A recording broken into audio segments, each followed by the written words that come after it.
का सबसे बड़ा मिसकंसेप्शन क्या है डेटा साइंस को लेकर? मिसकंसेप्शन यही है कि आपको बहुत ज़्यादा कुछ दिखाने की ज़रूरत है, बहुत हैवी चीज़ें, बहुत बेसिक शुरू करो, उसी से बहुत सारा काम आपका हो जाएगा। अभी जितना भी चल रहा है ना, अभी जो जनरेटिव एआई वाली वो आई है, एआई आ जाएगा, तो सबको ये है कि हाँ एआई सीख लेंगे तो जनरेटिव वो हम डेटा साइंटिस्ट बन गए। नहीं, कि एआई जब तक इम्प्लीमेंट होगा तब तक, अभी 10 साल है एआई एक्चुअल में प्रोडक्शन में आने में।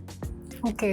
अभी जितनी भी कंपनी से हम काम कर रहे हैं वो अभी भी बहुत नेसेंट स्टेज में, उन लोगों ने बीआई फिगर नहीं करा, बिजनेस इंटेलिजेंस फिगर नहीं करा, एआई तो बहुत दूर की बात है। लोग बस अभी भी एक्सेल पे काम कर रहे हैं। Will agentic AI will replace managers? No, agentic AI can replace the task managers. जैसे जो भी टास्क असाइन किए, वो टास्क हुआ है कि नहीं हुआ, वो सब रिप्लेस कर सकता है, बट मैनेजर्स को रिप्लेस नहीं कर सकता। More data is equals to better decisions. No, more data means more noise. Dashboard will disappear in 5 years. Yes and no basically. So dashboard as a destination कि आप log in कर रहे हो, click करके देख रहे हो क्या है, वो खत्म हो जाएगा। वो 5 साल नहीं, वो अगले 1 महीने 1 साल में ही खत्म हो जाएगा। Okay. Judgment shall be outsourced to AI. No, so any judgment given to AI or any machine for that matter is abdication.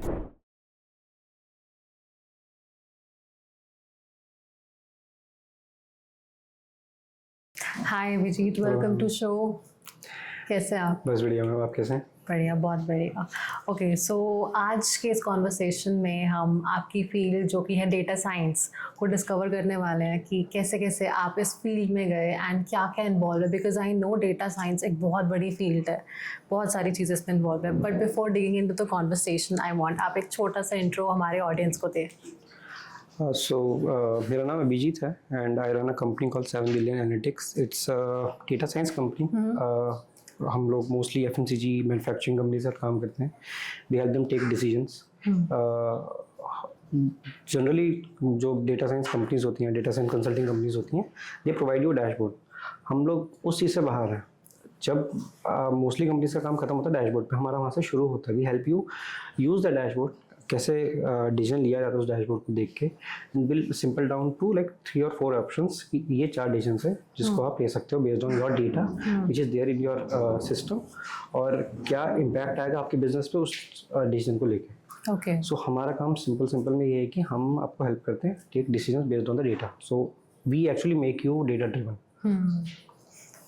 Like I know कि हम कोई भी डिसीजन ले रहे हैं that should be based upon data. So जैसे आपने बताया कि कोई भी डिसीजन लेने से पहले हम हर एक चीज़ को चेक करते हैं एंड उसके बाद फिर जो डिसीजंस लिए जाते हैं, लिए जा सकते हैं, आप उन सारे ऑप्शंस को केटर करते हैं, हेल्प आउट करता है बिजनेस पे। That I got it. But before I want to know कि आप इस फील्ड में गए कैसे, आपको कैसे इंटरेस्ट आया? मेरी जर्नी बहुत वियर्ड है। सो आई यूज्ड टू बी मैं बायो और मैथ्स दोनों था मेरे पास 12th में। ओके। और मैं मेडिकल की तरफ ज़्यादा इंक्लाइंड था। तो I got my first AIPMT मेरा निकला। उसके बाद AIPMT 2 नहीं निकला मेरा, जो सेकंड फेज होता है। And then for some reasons उसके बाद फिर ऐसा हुआ कि I chose mechanical engineering because मेरा मैथ्स का बैकग्राउंड था। तो मैं मैकेनिकल इंजीनियरिंग और इंडस्ट्रियल इंजीनियरिंग में गया, 4 साल वहाँ ग्रेजुएशन करी। Then I move to Bangalore. Bangalore में I worked quite a lot in various. So mostly काम मेरा जो था वो सेल्स में था। अच्छा। मेरा करियर बहुत अजीब सा है मेरा। उसके बाद सेल्स का था। देन सिंस मेरा बैकग्राउंड मैकेनिकल का था और इंडस्ट्रियल इंजीनियरिंग का था, उसके साथ मैंने ऐड करा डेटा साइंस। तो मैथ्स ठीक था, मैथ्स को ऐड करा एज अ कंप्यूटर साइंस सीखी, और तीनों का कॉम्बिनेशन जो होता है ना, तो जाके हम लोग we started catering to companies like manufacturing और FMCG। बिकॉज मैन्युफैक्चरिंग मेरे को समझ आता है, डेटा साइंस मेरे को आ गया। तो अब सबसे सिंपल यही था कि उन कंपनीज को पकड़ा जाए जो मैन्युफैक्चरिंग में है। और अनदर रीज़न इज़ कि जो ये सेक्टर है ना, बहुत अनऑर्गेनाइज्ड है इन टर्म्स ऑफ डेटा। उनके पास डेटा बहुत है, they have lot of money, they have invested lot of money in infrastructure. पर इवेंचुअली क्या होता है, मोस्टली कंपनीज के पास में सब चीज़ अबंडेंट में है। उनके पास बहुत सारे डैशबोर्ड थे, बट डिसीजन लेने की जब बात आती है तब वही सब मैनुअल प्रोसेस को फॉलो करते हैं, सब एक्सेल पे ही जाते हैं। तो हमने उस चीज़ को ऑटोमेट करा। ओके, सो अगर बेसिक से बात करें, कोई भी अगर एक फ्रेशर है, अब मैं ही चलो मान लो खुद नॉन टेक्निकल बैकग्राउंड से हूँ, तो मुझे लगता है entering into data science field is very overwhelming. So क्या क्या स्किल्स आनी चाहिए, बेसिक्स क्या होने चाहिए हमारे? सो डेटा साइंस में जाना टू बी वेरी ऑनेस्ट मुश्किल तो है। ठीक है, लोग ये कहते हैं कि हाँ मुश्किल नहीं है ये, यू आर एक्चुअली आप पूरे जो हमारा जो प्रोफेशन है उसका मजाक बना रहे हैं कि आना आसान है, नहीं आसान नहीं है, पर हाँ उसमें बहुत अच्छे अच्छे तरीके हैं जहाँ से आप अंदर आ सकते हैं. You can start with the business intelligence, जहाँ पर आप you will start learning the basic, जिसमें बहुत सारे अब तो जब से हमने शुरू किया तब से बहुत ज़्यादा एडवांस हो गया है. You can start with no code tools. Actually है क्या ना, हमने पूरा डेटा साइंस को एक लैंग्वेज पे 2 या 3 लैंग्वेज के ऊपर रख रखा है, पाइथन, आर, जूलिया और ऐसे 3-4 लैंग्वेजेस पे हमने सब कुछ फिक्स करके रखा है. नहीं, जबकि डेटा साइंस से अगर आप पूरा डिसिप्लिन है, अगर आप पढ़ने जाएँ तो अगर आपको बेसिक स्टैटिस्टिक्स भी आती है और यू नो कि नंबर्स कैसे काम करते हैं, you can work it on Excel. Okay. मैंने बहुत सारी कंपनी ऐसी देखी जो एक्सेल पे चलती हैं. तो ज़रूरी नहीं आपको कुछ बहुत ज़्यादा सीखना है, आपको एक माइंडसेट बनाना है कि हाँ हर एक चीज़ को एनालिटिकली तरीके से देखना शुरू करिए. उसको रियल केस में जो चीज़ें होती है उसको ट्राई करो क्वांटिफाई करके उसको एनालाइज करने का. ये तो सबसे सिंपल तरीका. उसके बाद अगर आपको कोर्सेज लेनी है जिसमें आपको BI जैसे टूल्स हैं, पावर BI है, टैबल्यू है, इनके बारे में पढ़ना शुरू करिए. ये आपका एक एंट्री पॉइंट हो जाएगा.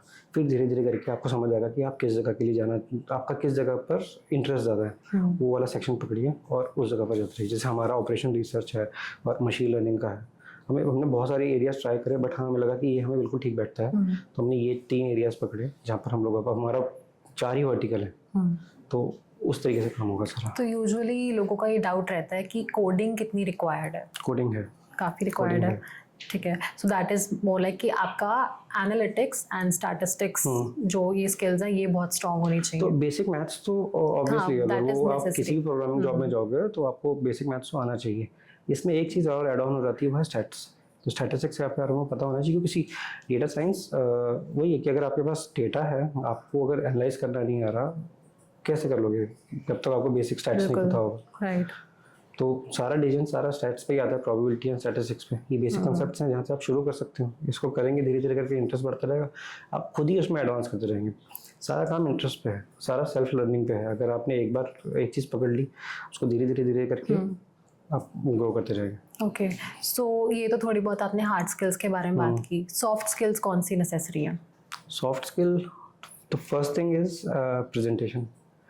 आपने जो बनाया, जो आपका स्टेक होल्डर है वो टेक्निकल नहीं है. आप उसको कोड नहीं दिखा सकते. राइट.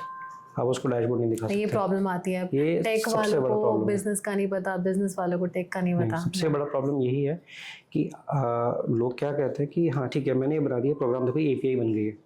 अब सामने वाले को नहीं पता जेसन रिस्पॉन्स कैसा आता है, उसको चाहिए भाई मैं करूँ क्या.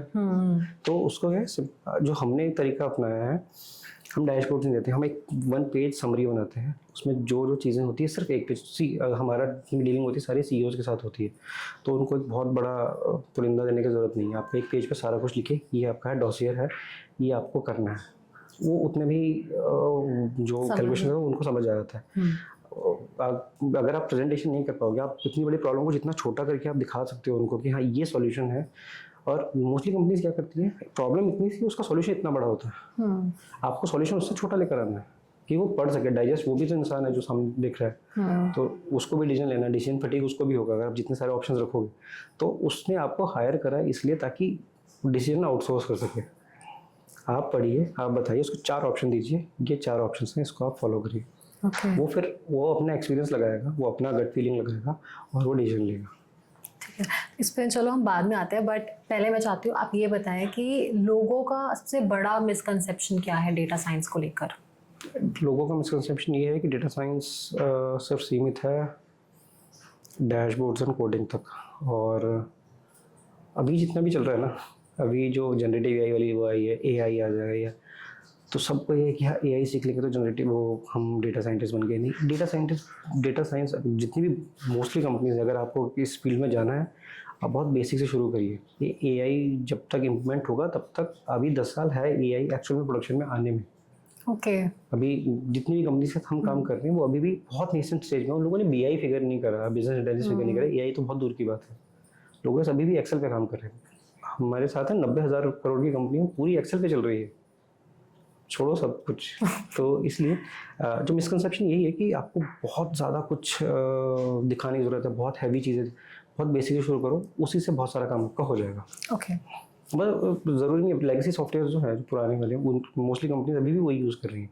अगर आपने वहाँ से भी शुरू करा तो भी आप बहुत कुछ. वैसे कौन कौन से सॉफ्टवेयर है, if you want to take the name?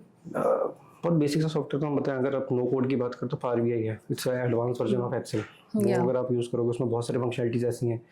95% companies Microsoft का स्टैक यूज़ करते हैं और उसमें ये चीज़ यूज़ करते इसमें हैं। इंक्लूडेड है। तो अगर आपने सिर्फ BI का टूल ही कोई यूज़ कर लिया तो आपको मतलब आपको एंट्री मिल जाएगी इसके अंदर। एक बार एंट्री मिल गई फिर आप देखते रहोगे, जिस हिसाब से यूज़ केसेस आते रहेंगे उस हिसाब से आप पढ़ते रहोगे और वो फिर एडवांस होता जाएगा धीरे धीरे करके। ओके, सो मोस्ट कॉमनली कौन सा टूल यूज़ हो रहा है आजकल? ये कोई टूल नहीं है, सी ये यही सबसे बड़ा मिसकंसेप्शन है कि सारा कुछ एक टूल पे। टूल नहीं, tool it's more like a hammer, कि आपको हथौड़ा दिया, आप किसी अच्छे कारपेंटर को दोगे वो उसका बहुत अच्छा यूज़ करेगा, आप किसी को दोगे वो कहीं कहीं और मारेगा। तो data science it's a combination of tools, languages, discipline, सब चीज़ों का कॉम्बिनेशन है। आपको एक टूल लेके डेटा साइंस में नहीं जा सकते। Definitely, आपको अगर हम बात करें तो बिल्कुल बहुत बेसिक सा डेटा आता है हमारे पास में, उसको क्लीन करने के लिए अलग चीज़ें यूज़ होती हैं। देन उस डेटा को मॉडल बनाने के लिए अलग लैंग्वेज यूज़ होती है, उसको विजुलाइज करने के लिए अलग होता है, फिर जो पूरा प्रोग्राम है उसको डिप्लॉय करने के लिए क्लाउड पे जाना पड़ता है। तो it's a combination of tools, you can't have only one tool. तो पूरा प्रोसेस है। तो और ऐसा नहीं कि आपको हर एक प्रोसेस के लिए, हर एक स्टेप के लिए बहुत बड़ा टूल यूज़ करना है। बहुत बेसिक से शुरू करिए एक, पर सबसे ज़्यादा ज़रूरी है कि बिगिनिंग टू एंड आपको पूरा पता होना चाहिए किस तरीके से करना है। भले आपको कोई छोटा सा यूज़ केस पकड़िए, फ्रॉम 0 to 1 पूरा एंड टू एंड करने की कोशिश करिए। सिर्फ एक सेक्शन में करेंगे तो आप फिर कहते हैं ना टी मॉडल आ जाता है कि आपको पता दुनिया भर का है बट आपका एक्सपर्टीज एक में। डेटा साइंस टी पे नहीं चलती, डेटा साइंस W मॉडल पे चलती है कि आपको सबके बारे में थोड़ा थोड़ा पता होना ज़रूरी है, एक में आपकी एक्सपर्टीज होनी चाहिए। ओके, सो आपने अभी बहुत अच्छे से एक्सप्लेन करा कि आप क्या क्या करते हो, बट अगर बहुत लेमन लैंग्वेज में आपको ऑडियंस को बताना हो कि डेटा साइंटिस्ट करता क्या है तो आप कैसे एक्सप्लेन करोगे?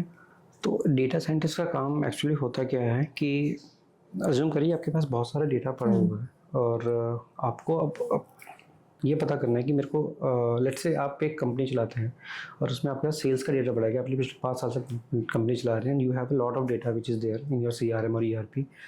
अब मेरे को आगे कंपनी चलानी है, अब मेरे को ये पता करना है कि मेरे को कितना स्टाफ हायर करना चाहिए, तो बेस्ड ऑन मेरा क्या पहले के मेरा प्रोजेक्ट साइज़ के हिसाब से है, मेरा सेल्स कैसा है, मेरे को कितना एक्सपेंड करना चाहिए। अगर कोई fast moving consumer goods like FMCG company है, उसके पास वेयर हाउसेज हैं, मेरे को कब कितनी कैपेसिटी मेंटेन करनी चाहिए।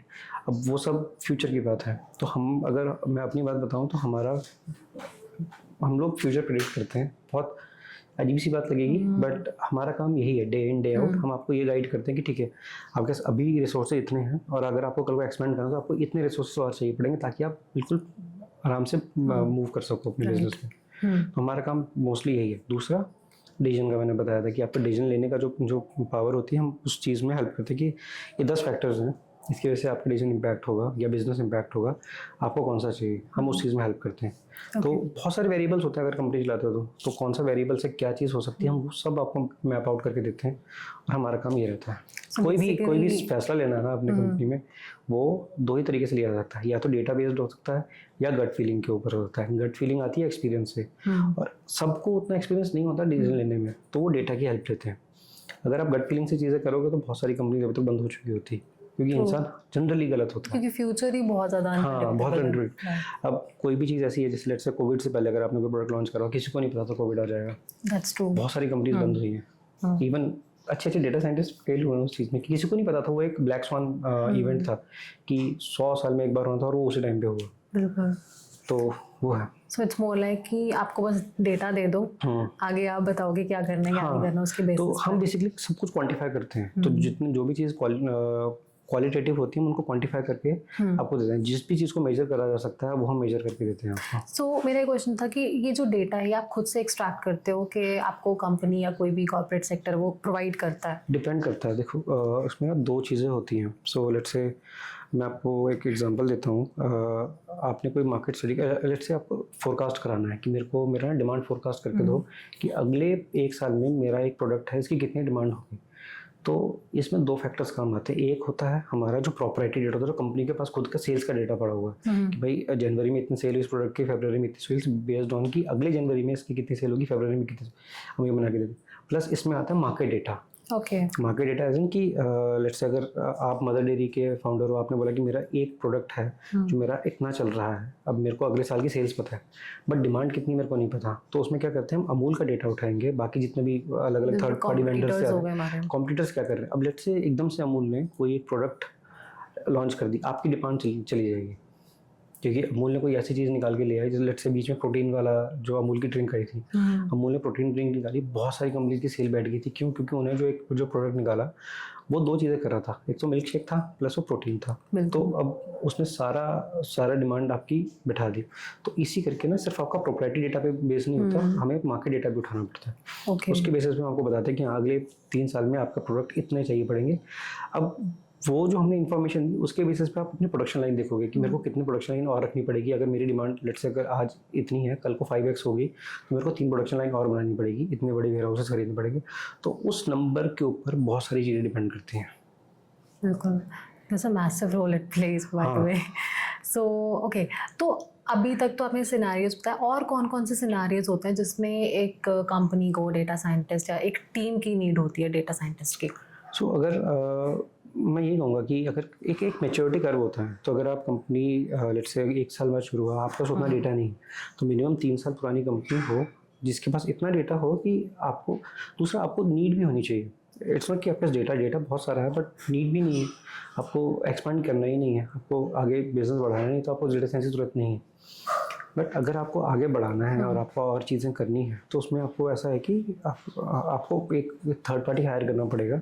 We call ourselves a brain for hire, कि जितना आपके पास है रिसोर्स आपने वो यूज़ कर लिया, अब आपको एक आउटसोर्स करना है अपना जो कॉग्निटिव स्किल है कि भाई अब मेरे को डिसीजन लेना है या मेरे को आगे चीज़ें बनानी है, कैसे बनाए। तो उस केस में आप हमें हायर करते हो। जब तक आपका बिजनेस बढ़ा नहीं है, you don't have that much data, कोई फ़ायदा नहीं है आप डेटा साइंटिस्ट हायर करके बैठा रहे हो, वो बेंच पे बैठा रहेगा, कुछ नहीं कर पाएगा। ओके, चलो फिर किसी ने आपको हायर कर लिया सपोज, तो तब आपका क्या प्रोसेस होता है?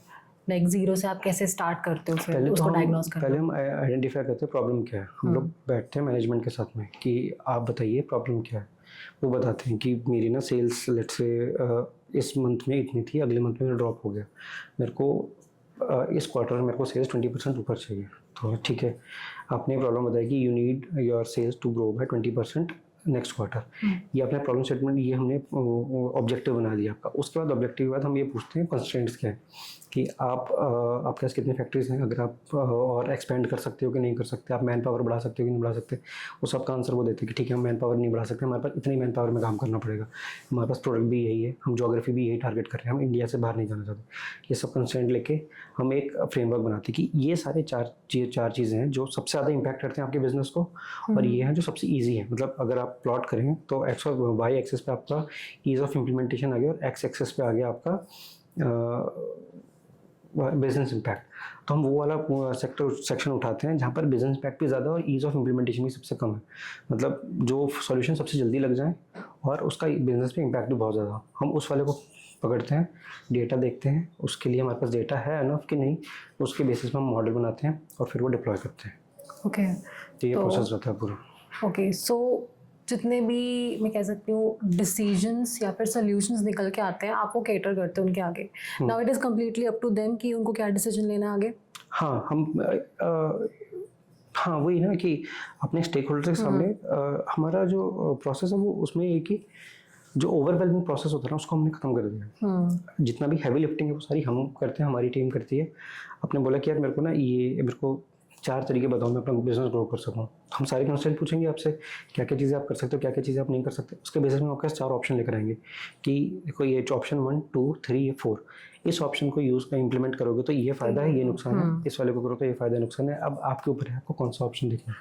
ओके, आप बोलते हो ऑप्शन 3 कर लेते हैं, ठीक है ऑप्शन 3 करते हैं। अगर आप फिर उसके बाद ये होता है कि अगर हमने यहाँ तक तो लिया, आप बोलते हो यार इम्प्लीमेंट करा दो ये, तो फिर हम लोग इम्प्लीमेंटेशन तक जाते हैं। तो ऐसा कभी हुआ है कि उन्होंने कोई डिसीजन फाइनलाइज कर दिया और उसके बाद फिर जो रिजल्ट्स हैं वो इतने एक्यूरेट या नहीं, इतने अच्छे नहीं आए? नहीं, जनरली ऐसा होता नहीं है। मोस्टली ये ऐसा नहीं होता ना कि आपने 1 या 2 दिन के देखिए, इट्स 3 to 6 months प्रोसेस। ये सब समझने में कि क्या करना है, कैसा कुछ करना है। जब ये हो जाता है फिर इम्प्लीमेंटेशन होता है। और ऑब्वियसली ऐसा नहीं है कि फर्स्ट टाइम में 100% एक्यूरेसी आती है, 100% तो खैर कभी भी नहीं आती, that's true. But first draft आएगा, उसके फिर उसको आइटरेट करेंगे, उनका थोड़ा सा बिजनेस एक्यूमेंट लेंगे, हमारा थोड़ा साइंस डालेंगे, धीरे धीरे करके वो मैच्योर होता रहता है और बिल्कुल फाइन ट्यून रहता है। और फिर वही कांस्टेंट रहता है कि फिर जो मॉडल है वो अपने आप ही लर्न करता रहता है और अपने आप ही चीज़ें इंप्रूव करता रहता है। ओके, तो यहाँ मेरा एक क्वेश्चन है कि अगर एक कंपनी के पास डेटा है, डैशबोर्ड्स हैं, इनसाइट्स भी आजकल इजीली अवेलेबल हो जाती हैं, तो वैसे कौन से पॉइंट्स पर आके वो रुकते हैं जहाँ पर कंफ्यूजन क्रिएट होती है उनको डिसीजंस लेने में? जहाँ पर आपके पास बहुत सारे ऑप्शंस हो, तो होता क्या है ना, मोस्टली कंपनीज ने बहुत पैसा इन्वेस्ट कर देते हैं इंफ्रास्ट्रक्चर में, और अलग अलग वेंडर्स के साथ बैठ के सब ने अलग अलग चीज़ें बना रखी। I give an example. So there is a company, उनके पास एक फार्मा कंपनी बहुत रिनाउंड है, एनुअल रेवेन्यू 2000 करोड़ के आसपास है, और पूरी कंपनी ना 47 डैशबोर्ड्स हैं पूरी कंपनी में। और जब वो प्लानिंग की बात करते हैं तो उनका अगर डिमांड प्लानिंग होती है तो ऑलमोस्ट 15 दिन लगता है पूरा डिमांड प्लानिंग करने में। इवन अगर इतना सारा कुछ इंफ्रास्ट्रक्चर वगैरह सब कुछ है, उसके बाद वो सिर्फ 2 या 3 दिन का काम होना चाहिए, बट स्टिल वो 15 दिन लगते हैं। क्यों? क्योंकि अब चीज़ें बहुत ज़्यादा हैं। अब पहले क्या था, सारा कुछ गट फीलिंग पे चलता था तो ठीक है, जल्दी हो जाता था। जितना ज़्यादा आप ओवरवेलमिंग करते रहते हो चीज़ों को, ह्यूमन तो ह्यूमंस हैं, तो और ह्यूमंस आर वियर्ड, तो कई बार वो ऐसा होता है कि हाँ ठीक है, इतना सारा पढ़ने से अच्छा या तो आप देन एंड देयर डिसीजन ले लो, अदरवाइज डिसीजन डिले होते रहते हैं। पहले आपने दिया, फिर आपने ऊपर आगे पूछा, फिर वो आगे पूछा, तो एक रेड टेप एक बहुत बड़ा प्रॉब्लम है कोई भी डिसीजन लेने में। तो इसके लिए या तो आप एम्पावर करो अपने जो फील्ड वर्कर्स हैं उनको कि भाई इतना गार्ड रेल है, आप इसके बीच में डिसीजन ले सकते हो, नहीं तो एक पूरा फ्रेमवर्क बनाना पड़ेगा जिसकी वजह से आप डिसीजन ले पाओ। तो problem of abundance is a big problem. चीज़ें ज़्यादा हैं तो डिसीजन लेने में प्रॉब्लम होती है। Okay, so when you usually step in, तो 6 मंथ्स के बाद आप क्या उनको बेनिफिट देते हो या क्या उनको नोटिसेबल चेंजेस देखने को मिलता है once they start work with you? First तो ये है कि जो डिसीजन डिले है ना, जो डिसीजन लेटेंसी है वो ख़त्म हो जाती है। कि जो चीज़ जब लेनी चाहिए वो उस टाइम पे डिसीजन के लिए हम लोग उनका पंप करते हैं कि हाँ आपको इस टाइम पे ये चीज़ होंगी, अगर नहीं हुआ तो इतना नुकसान हो जाएगा। सेकंड, जो इम्पोर्टेंट डिसीजंस हैं और जो वैसे डिसीजंस हैं जिसके लिए जो रिवर्सेबल डिसीजन, बेसिकली 2 तरीके के डिसीजंस होते हैं, रिवर्सेबल और इरिवर्सेबल।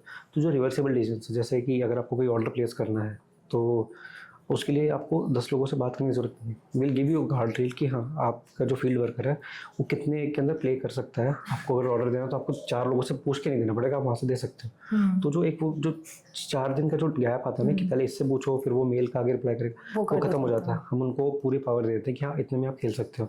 थर्ड है, जो भी आपको लेट्स से होता क्या है ना, अगर आपने कोई डिसीजन लिया, आपने डैशबोर्ड देखा, बता दिया कि हाँ यार इसकी वजह से ऐसा हुआ, तो आप ये नहीं कह सकते कि मॉडल ने बताया तो मैंने कर दिया। नहीं, हम लोग जो देते हैं वो पूरा ऑडिटेबल ट्रेल होता है कि ये अगर आप इस वाले कंक्लूजन में पहुंचे हो तो ये 10 चीज़ें थी जिसने आपको ड्राइव करा उस जगह तक पहुंचने के लिए। तो ऐसा नहीं है कि हाँ आपने वहाँ देखा कि हाँ इतना नंबर आ रखा तो मैंने डिसीजन ले लिया। नहीं, अगर आपने वहाँ तक गए तो 4 चीज़ें थी जिसकी वजह से आपने ये चीज़ को फॉलो किया, इस डिसीजन पर आया। अच्छा, इससे पहले आपने एक टर्म मेंशन करी थी, डिसीजन लेटेंसी। मैं चाहती हूँ एक बार आप उसके बारे में थोड़ा सा बताएं कि वो क्या होता है एग्जैक्टली। डिसीजन लेटेंसी बेसिकली बहुत कॉमन है इंडियन कंपनीज में, तो काफ़ी ज़्यादा कॉमन है क्योंकि इंफॉर्मेशन आपके पास आ जाती है।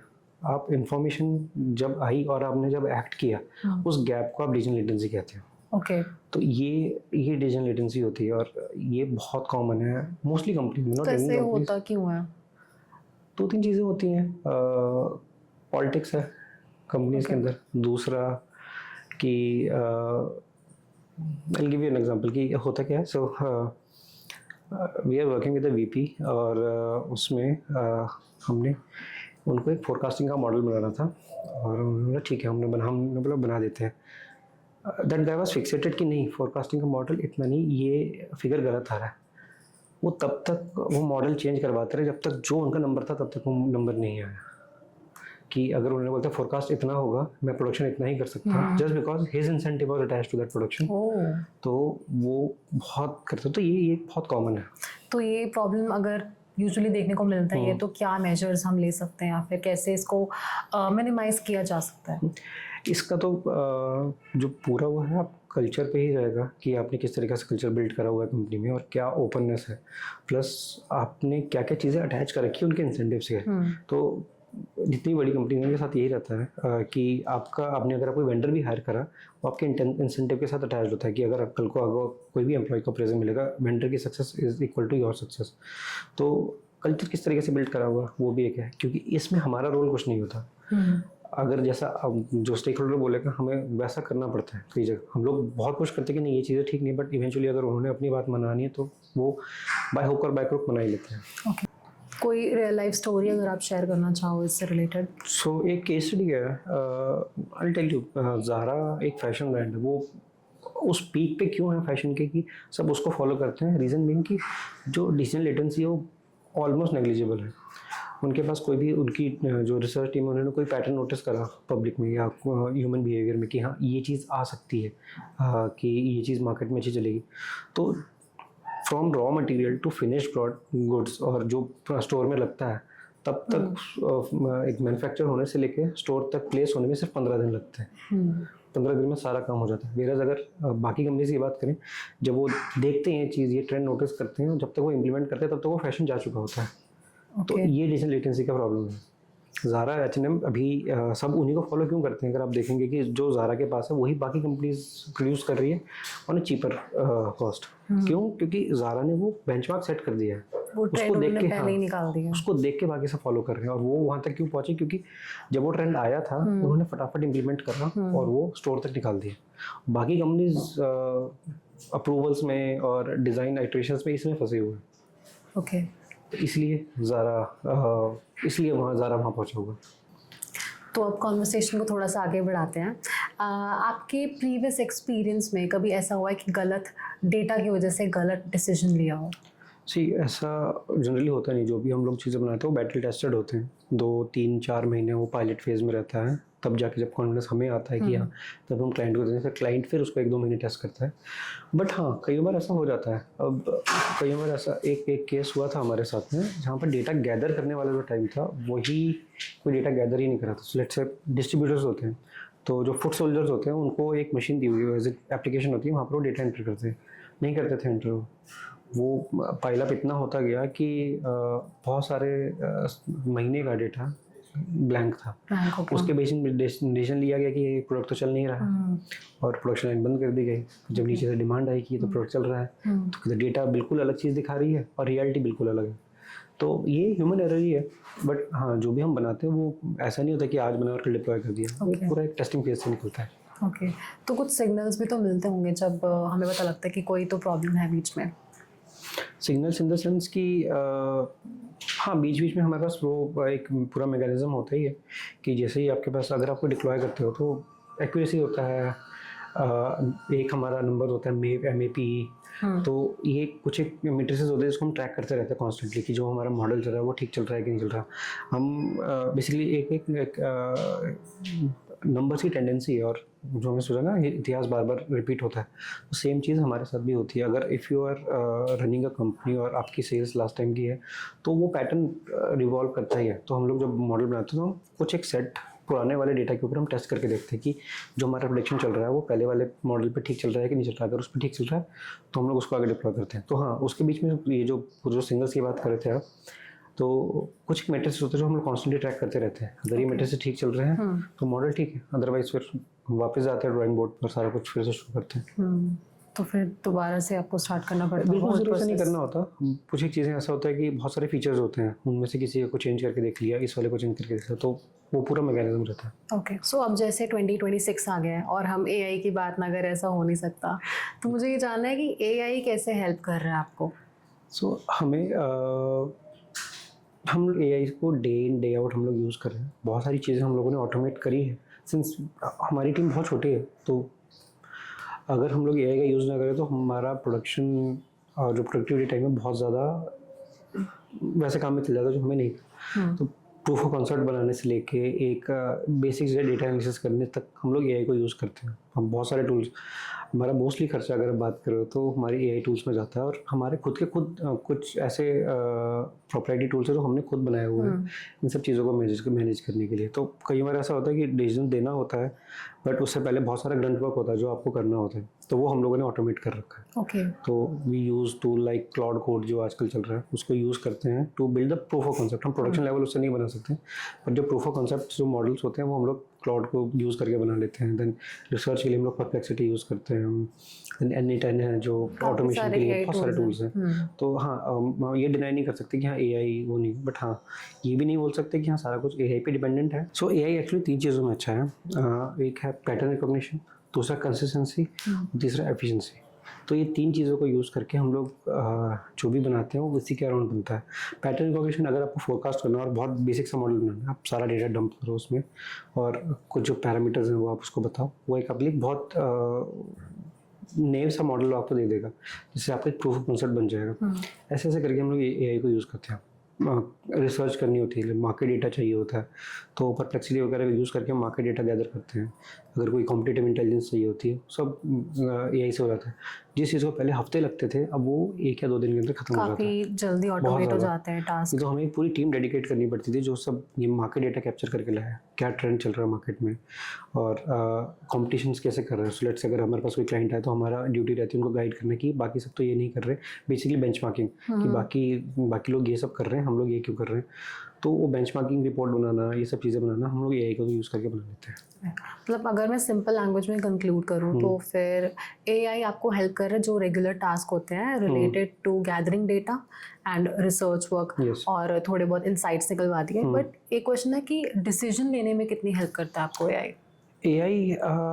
एआई उतना ही अच्छा जितना उसके पास डेटा है। सो अगर उसके पास कॉन्टेक्स्ट नहीं है ना, तो जो कॉन्टेक्स्ट ह्यूमन को है वो डेटा के पास नहीं, एआई के पास नहीं, तो डिसीजन नहीं ले पाएगा। मैं आपको एक एग्जांपल देता हूँ कि अभी रिसेंटली H&M की बात करते हैं। तो H&M का क्या था, कुछ दिन अभी 2020-22 के आसपास की बात है, उनको ये था कि उन्होंने एक ट्रेंड नोटिस करा, they come up with the plan कि हाँ हम लोगों को इतना प्रोडक्ट बनाने हैं, और उन्होंने वेयर हाउस खड़े कर दिए। पूरे वेयर हाउस ऑलमोस्ट फिल थे, ऑलमोस्ट 4 से 8 वेयर हाउस थे यूएस में, और कि भाई हाँ ये वाला प्रोडक्ट मार्केट में चलेगा, ये डेटा उनको बता रहा था। बट जब वो प्रोडक्ट मार्केट में लेकर गए तो कोई और कंपटीशन है जो सेम चीज़ से पहले बना के निकाल चुका था मार्केट में। तो सारा प्रोडक्शन का जो जितना भी वेयर हाउस है तो भरे रह गए, अवेयर नहीं थे। तो अब ये एआई ने क्या करा, एआई ने आपको बता दिया कि हाँ ये चीज़ चलेगी मार्केट में बेस्ड ऑन द डेटा दे है। बट जो कॉन्टेक्स्ट था, जो ह्यूमन का कॉन्टेक्स्ट होता है, जो मार्केट देख रहा है कि हाँ ये चीज़ें भी हो सकती है, वो एआई को नहीं पता था।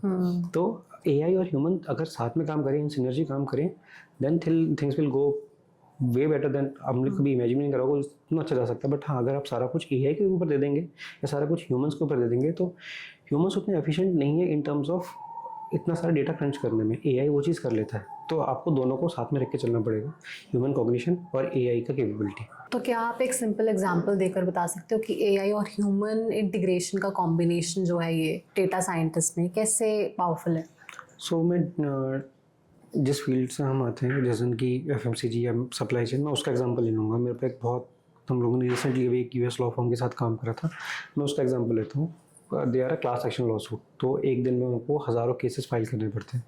तो they come up with the problem कि हमारे पास बहुत सारा केस फाइल्स पड़े हुए हैं, हमें इस तरीके से कुछ बना के दो जिसमें हम कुछ कमांड लिखें और एक ड्राफ्ट जो केस फाइलिंग होती है वो हमें बन जाए, और हम एक बार रीड करके, प्रूफ रीड करके उसको गवर्नमेंट को भेज दें, एज इन की कोर्ट में फाइल कर दें।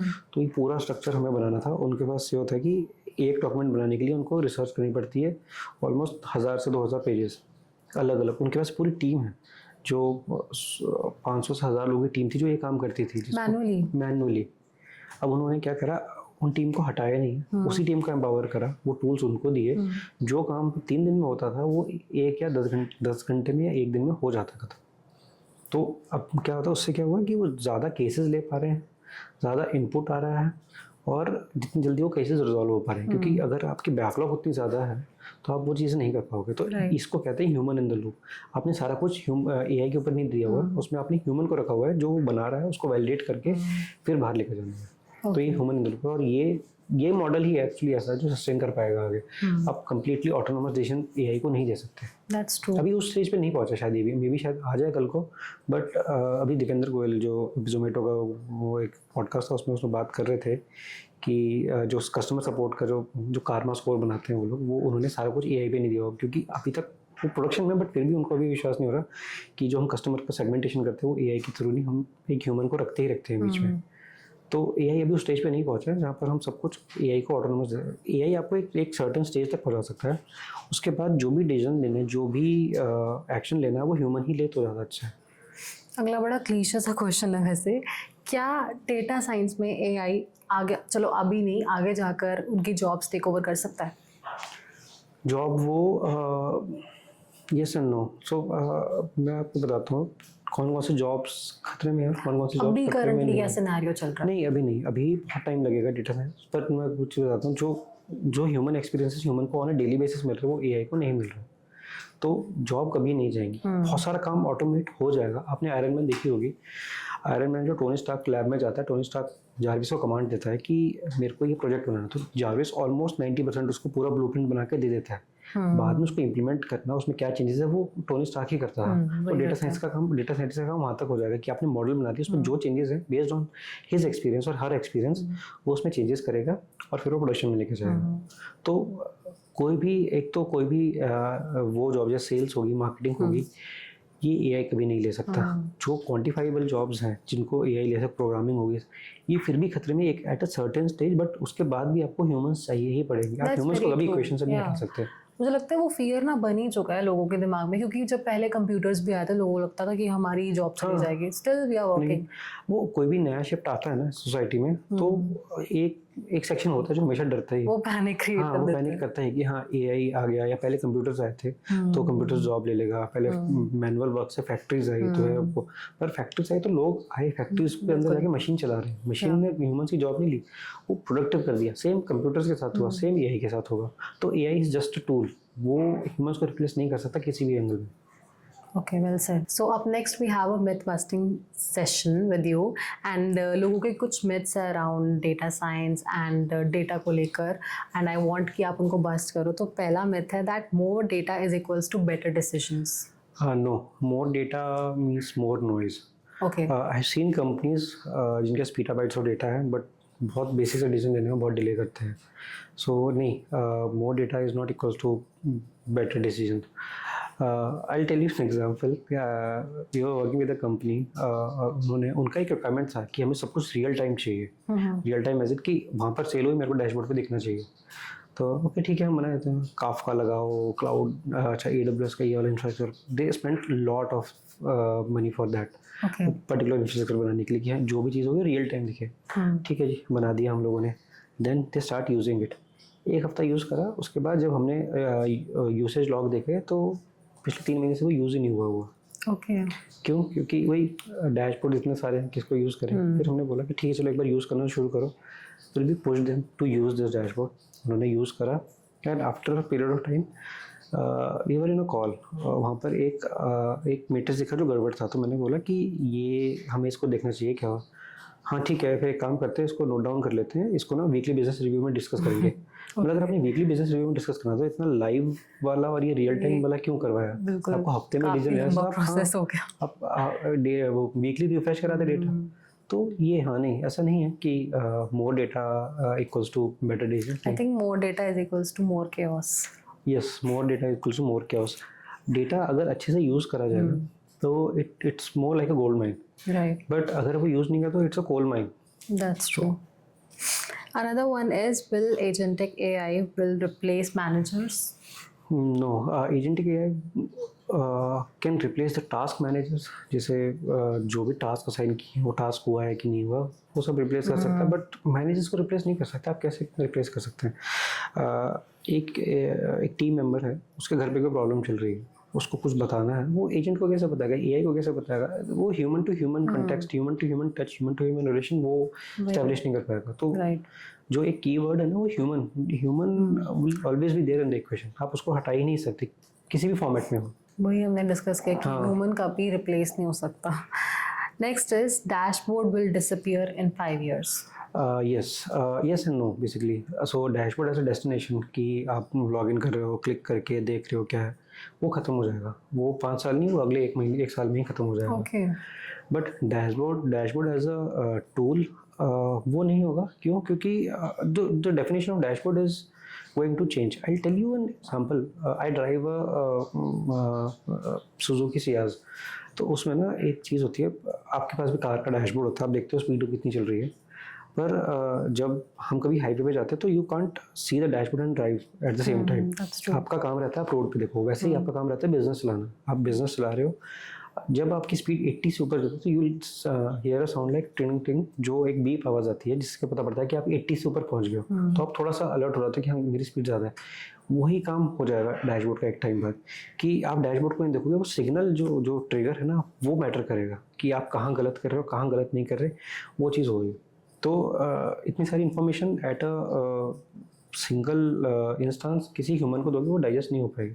आपको उसको बिट्स एंड पीसेस में देना पड़ेगा, प्लस एक डाइजेस्टेबल फॉर्मेट में, जिससे कि अब मोस्टली कंपनीज स्विच कर रहे हैं चैट इंटरफेस पर. डैशबोर्ड ख़त्म कर दिया. तो dashboard as a tool I think it will disappear. Dashboard as a interface वो चैट के थ्रू आप बात करते रहो, सिग्नल्स के थ्रू, नोटिफिकेशंस के थ्रू आपको अलर्ट्स आते रहेंगे और वो कभी नहीं जाएगा. Dashboard as intelligence won't go. Okay. Like I have this question कि फिर अगर तो डैशबोर्ड डिसअपियर होंगे भी तो क्या टेक ओवर करेगा ऐसा? मेरे अकॉर्डिंग दो चीज़ें टेक ओवर करेंगी. फर्स्ट, जो नॉन वर्बल नहीं, जो विजुअल कम्युनिकेशन था डेटा और आपके बीच में, वो ख़त्म हो जाएगा. एज इन कि आप डैशबोर्ड देख के डिसीजन लेते थे, वो ख़त्म हो जाएगा. आप either you talk to that data directly, और डेटा विल प्रोवाइड यू कि हाँ ये 4 चीज़ें हैं जिससे हम लोग करते हैं, वो हम मैनुअली करते हैं, वो एक टाइम बाद वो ऑटोमेट हो जाएगा इन टर्म्स की आपको अलर्ट्स आएंगे. सो लेट्स से आपका कोई भी चीज़ होती है, अभी बहुत सारी कंपनीज अब अलर्ट्स की तरफ जा रही है. They are not looking at dashboard. अगर आपके पास टीम्स यूज़ करते हैं, स्लैक यूज़ करते हैं, स्लैक पे अलर्ट आता है कि आपकी इन्वेंट्री कम हो गई है, रिप्लेनिश दिस इन्वेंट्री, और आपका ऑर्डर सप्लायर तक जाना था, ये रुक गया. तो ये सब चीज़ें रिप्लेस कर देंगे डैशबोर्ड. क्योंकि इवेंचुअली आपको क्या चाहिए? आपको चाहिए इंटेलिजेंस. आपको नहीं चाहिए एक बहुत अच्छा, बहुत ब्यूटीफुल सा डैशबोर्ड. मेरे पास एक टर्म है, we call it a business decoration, we don't call it business intelligence. क्योंकि क्या है, what you focus on, colours अच्छे होने चाहिए भाई, ब्रांडिंग पूरी होनी चाहिए डैशबोर्ड पे. ठीक है, डैशबोर्ड यूआई फ्रेंडली होना, यूआई यूएक्स अच्छा होना चाहिए. वो मैटर नहीं करता डैशबोर्ड्स में. डैशबोर्ड में हाँ वो डेकोरेशन ही है इवेंचुअली.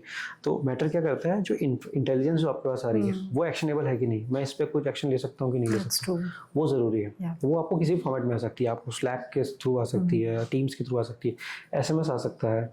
आपको बैंक बैलेंस में जो आता है, अगर आपको डैशबोर्ड भी है, आप कितनी बार बैंक मोबाइल एप्लीकेशन का डैशबोर्ड खोल के, बैंक का डैशबोर्ड खोल के देखते हो कितना बैलेंस है, आपको नोटिफिकेशन आता है कि भाई आपके बैंक में इतना बैलेंस पड़ा हो. ये ट्रिगर्स काम करेंगे आगे. Okay, that was informative. Next is judgment shall be outsourced to AI. No. So any judgment given to AI or any machine for that matter is application.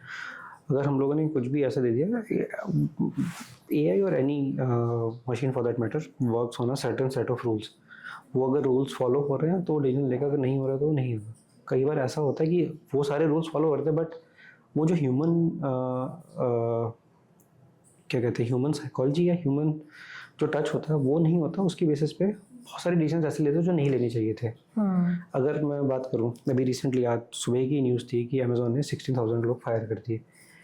अगर यही चीज़ कोई एआई कर रहा था, ऑब्वियसली इसके पीछे बहुत बड़ा मैकेनिज्म होगा. उन लोगों ने ऐसे रात में एक दिन उठ के नहीं फायर कर दिए, बट कोई ना कोई पीछे मशीन होगी जिसने वो देखा होगा परफॉर्मेंस कैसा है, ये हमारा एक्सपेंस बैठ रहा है कि नहीं बैठ रहा, साफ़ कर दिए सारे के सारे. अब यही चीज़ अगर आप कंप्लीटली ह्यूमन को दो, उसको एआई को दे दोगे, तो ये तो ह्यूमन के साथ एआई ने करके मिल के करा है, या कोई भी मेथड होगा पीछे. बट अगर कंप्लीटली किसी एक मशीन को देखो तो वो तो देखेगा नहीं. वो उसमें अच्छा क्या है, बुरा क्या है, वो नहीं देखता. वो एक सडन सेट ऑफ रूल्स पे चलता है. अगर वो रूल्स, वो सारे डॉट्स कनेक्ट हो रहे हैं तो it will take the decision, otherwise वो कुछ भी नहीं करेगा. कुछ भी नहीं करेगा. The last myth for you is that faster decisions are always worse decisions. No. So there's a theory. So Amazon have a decision framework जिसको वो कहते हैं type 1 and type 2 decision. Type 1 decision वो which are high impact but reversible. Low impact but reversible, and there are one which are high impact but irreversible. तो आप कभी कोई decision लेना है तो you have to take care कि हाँ, अगर आपको लेट्स से अगर कोई अगर आप किसी कंपटीशन या किसी कोई प्रोडक्ट निकाल रहे हैं and you are thinking a lot about the product, और आपको पता है कि भाई लो इम्पैक्ट है, अगर कल को मैंने लॉन्च कर भी दिया तो ज़्यादा कोई नुकसान नहीं होगा, तो वो आपको ले लेना चाहिए डिसीजन कि आप लॉन्च कर दो एंड देन सी कि is it going to fail और नॉट, बिकॉज यू नो कि हाँ ज़्यादा इम्पैक्ट नहीं पड़ेगा, but at the same time अगर आपके कॉम्पिटिटर ने वो चीज़ कर ली तो you lose it to your competition. तो दिस इज़ वन. सेकेंड, अगर आपके पास कोई डिसीजन ऐसा है जो बहुत ज़्यादा इम्पैक्टफुल है जिससे आपका बिजनेस पूरा हो, तो टेक योर टाइम, आराम से सोचिए, डू ऑल द मैथ्स, सारा एनालिसिस करके then come to a conclusion, because it's irreversible. एक बार आपने डिसीजन ले लिया तो वो आप वापस नहीं जा सकते.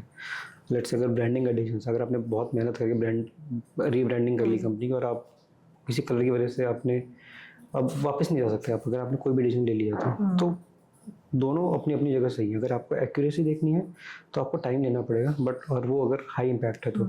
बट अगर आपको ऐसा है कि आपने कोई डिसीजन ऐसा लेना है जिससे इम्पैक्ट ज़्यादा नहीं है बट गलत हो जाओगे तो चल जाएगा, पर ये है कि अगर आपने गलत हो गए और कॉम्पिटिशन ले गया आपकी उसी चीज़, तो आपको उस टाइम पे डिसीजन लेना चाहिए, भले even if you are wrong. मेरा पीओवी इसमें ये है कि अगर तो हाई इम्पैक्ट है या लो इम्पैक्ट है, आपको डिसीजंस देख कर ही लेने चाहिए. डिसीजन देख के लेना चाहिए, मेरी की आंख बंद करो और डिसीजंस ले. कोई भी डिसीजन देख के लेना. यही है कि अगर आपको लगता है कि हाँ अगर गलत हो गए तो भी चलता है तो गलत हो जाएगा, कोई बात नहीं, आप डिसीजन ले लीजिए, बाद में गलत होगा तब देखी जाएगी. बट वही है कि अगर आपने डिसीजन टाइम पे नहीं लिया, अगर आपने उस स्पीड से डिसीजन नहीं लिया, इवन अगर वो आपको पता है कि गलत है और आपने टाइम से ले लिया, भले वो बहुत जल्दी डिसीजन ले लिया, वो बाद में जाके गलत भी हो गया, एटलीस्ट आप कॉम्पिटिशन से नहीं आ रहे. आपने अगर कोई प्रोडक्ट लॉन्च करना था 3 महीने में और आपके कॉम्पिटिटर भी 3 महीने में लॉन्च करने वाला था और आप उसको बैठे होकर प्रोडक्ट को फाइन करेंगे, अच्छा बनाएंगे, तब जाके लॉन्च करेंगे, तब तक तो आप लूज कर चुके होंगे. ओके, तो आपके अकॉर्डिंग आने वाले जो 5 साल है वहाँ पे डिसीजन मेकिंग लैंडस्केप कैसा होगा? क्या क्या मेजर शिफ्ट्स हमें देखने को मिल सकते हैं? डिसीजन मेकिंग लैंडस्केप थोड़ा सा और स्ट्रक्चर्ड हो जाएगा. अभी तो जितना भी चल रहा है वो सब बहुत सारी चीज़ें ऐसी है जो अनस्ट्रक्चर्ड है. इवेंचुअली धीरे धीरे करके वो स्ट्रक्चर हो जाएगा.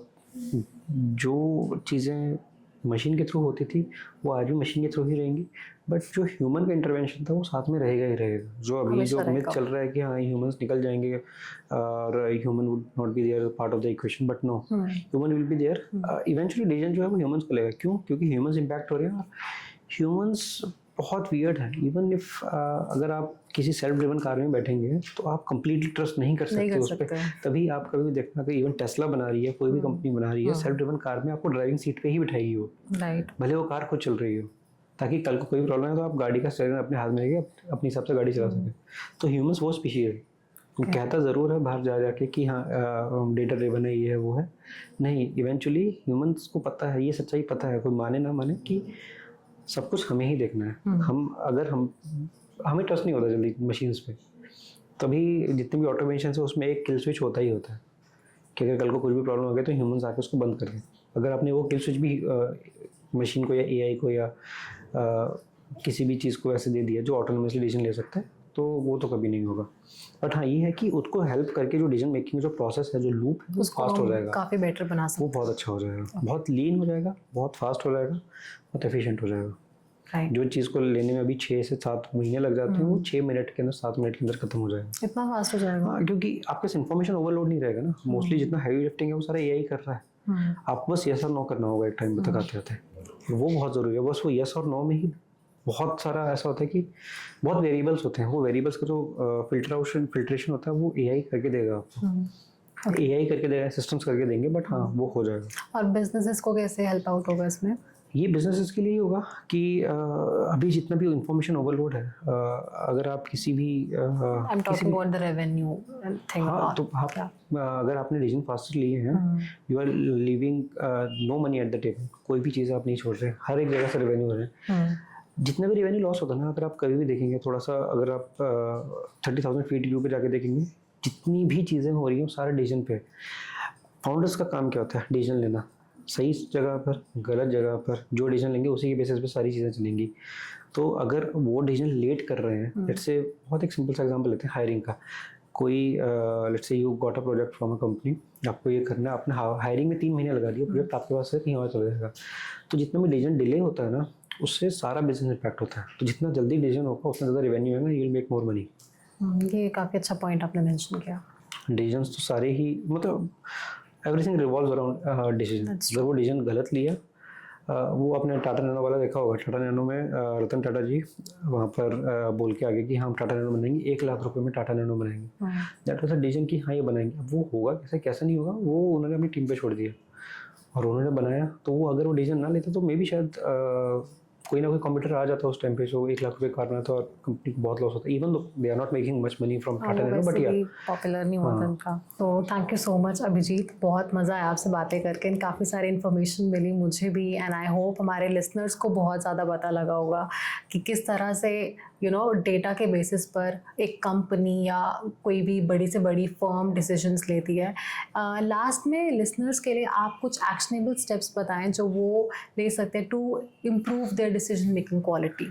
So, when you are going to take a decision, try to simplify it as much as possible.